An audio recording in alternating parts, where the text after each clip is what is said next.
વિકાસશીલ ગુજરાતના દાવાના વિકસિત અમદાવાદ જિલ્લાની અંદર ધજાગરા ઉડ્યા। દ્રશ્યો સામે આવ્યા સાણંદ તાલુકાના જુવાલ ગામના કે જ્યાં વરસાદી પાણી ભરાવાને કારણે નનામીને વીજળીના થાંભલા પર ચાલીને લઈ જવામાં આવી। આ 5મી ઓગસ્ટે સુરેશભાઈ બારૈયા નામના વ્યક્તિનું મૃત્યુ થતા મૃતદેહ દફન વિધિ માટે લઈ જવાયો હતો, પરંતુ આ દરમિયાન પરિવાર અને ગામના લોકોએ જે મુશ્કેલીનો સામનો કર્યો તે અકલ્પનીય, અસહનીય અને દયનીય હતા। વાલ્મીકી સમાજના સ્મશાન ગૃહ પાસે વરસાદી પાણી ભરાતા નનામીને થાંભલા પર ચાલીને લઈ જવામાં આવી। સ્થાનિકોએ આરોપ લગાવ્યો, આ સમસ્યા આજકાલની નથી, વર્ષોથી આ પ્રકારનો પ્રશ્ન છે। પ્રશાસનમાં અનેક વખત રજૂઆતો કરી છતાં પ્રશ્નનું નિરાકરણ આવ્યું નથી। તો વિકાસશીલ ગુજરાતના આ દ્રશ્યો છે, જોઈ શકાય છે, જેને માટે મોટી મોટી વાતો કરવામાં આવે છે તે વિકાસશીલ ગુજરાતના દ્રશ્યો। વીજ પોલ પર ચાલી અને નનામીને ગ્રામજનો લઈ જવા માટે મજબૂર બન્યા છે। સાણંદના જુવાલ ગામના દ્રશ્યો છે, જોઈ શકાય છે કઈ રીતે નનામીને વીજ પોલ પરથી ચાલીને તેઓ લઈ જઈ રહ્યા છે।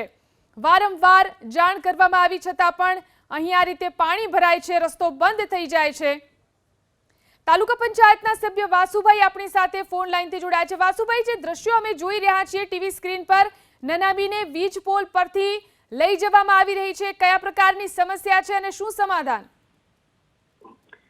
હેલો, હાજી હાજી, એમાં વર્ષોથી જે તે વખતે ગામનું નિર્માણ થયું બેન। જી હેલો, હાજી હાજી બોલો। ત્યારે દરેક સમાજને અલગ અલગ સ્મશાનની ફાળવણી કરવામાં આવી હતી। જી, જ્યારે પણ આ મેં કીધું ગામનું જ્યારે આપણા ગામની જ્યારે સ્થાપના થઈ ને ત્યારે દરેક સમાજના લોકો અહીંયા વસતા હશે, દરેક સમાજને અલગ અલગ સ્મશાન ફાળવવામાં આવ્યું છે। પણ એ જે જગ્યા રહે એ જગ્યા પર જે તે સમય કદાચ કેનાલ નહીં હોય, સમય જતા ત્યારે ગામના જે નવાણ છે ત્યાં એ રસ્તા, એમનો જે જવાનો રસ્તો છે એ રસ્તાથી જ અત્યારે ગામના નવાણની અંદર પાણી આવે છે। જી, અને એની બીજી સાઈડ એમનું સ્મશાન છે। એક બીજો રસ્તો એવો છે કે જે ગામની બાજુમાં થઈને એક જાય છે, જો કદાચ ત્યાંથી જાય તો એ રસ્તો એવો છે કે ત્યાંથી અંદર જઈ શકે છે। હવે એ નથી જવાનું કઈ કારણ મને પણ ખબર નથી, એ વર્ષોથી એમને કદાચ એ રસ્તે જાય છે કે નથી જતા એ મને ખ્યાલ નથી, પણ હરેક સમયે કદાચ કઈ થાય તો આ રસ્તાથી એમને હંમેશા જતા હોય છે। જી, સ્થાનિકોનું કહેવું છે અનેકવાર રજૂઆતો કરાઈ છે પણ કોઈ ઉકેલ આવતો નથી।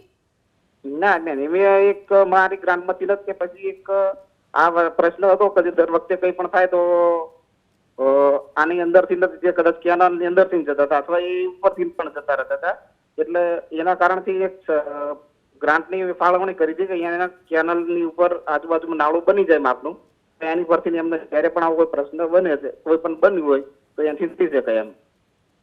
પણ એ સમયે ક્યાં બનાવતા હતા ત્યારે શરૂઆતમાં કોન્ટ્રાક્ટર જે તે વખતે, તો પછી બનાવતા એ સમયે કેનાલ નતું, એના કારણે પાણી આવી ગયું હતું, એના કારણે કામ થવા પામ્યું નતું, અડધું થયું હતું ને એના કારણે પાણી વધારે આવ્યું, એના કારણે ધોઈ ગયા। જી, તો એ પાણી બંધ રહેતો, હજુ એનું નિરાકરણમાં એ તે વખતે આપણે વાત થઈ હતી કે નાળું બીજી વખત એમને કમ્પ્લીટ બનાવી દેવાનું એમ। જી, તો આ રીતની વાત છે કે પાણી બંધ રહેતો એ તો સોલ્યુશન આવી જાય છે। જી, આભાર અમારી સાથે જોડાઈને વાત કરવા માટે।